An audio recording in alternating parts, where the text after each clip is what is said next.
America, Iran, Israel यांच्यामध्ये सुरू असलेल्या महायुद्धाचा भारतामधील एलपीजी गॅस सिलेंडर पुरवठ्यावर मोठा परिणाम झालाय। सिलेंडरच्या तुटवड्यामुळे अनेक हॉटेल्स बंद पडली आहेत। काही हॉटेल्स ही नवी युक्ती लढवून आपले प्रयत्न त्यांनी सुरू ठेवलेले आहेत।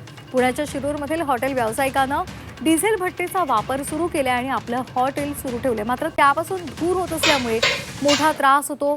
स्वयंपाकी काम करायला नको म्हणतात, असंही या हॉटेल मालकांना सांगितलेलं आहे।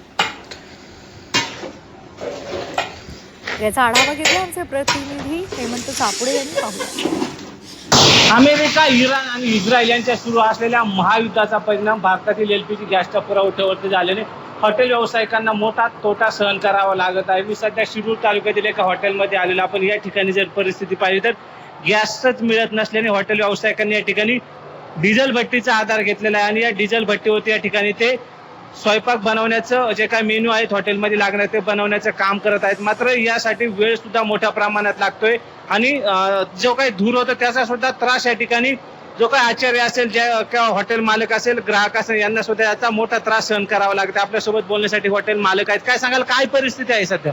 सर, खरं सांगायचं झालं तर परिस्थितीचा विचार केला खूप बिकट परिस्थिती आहे।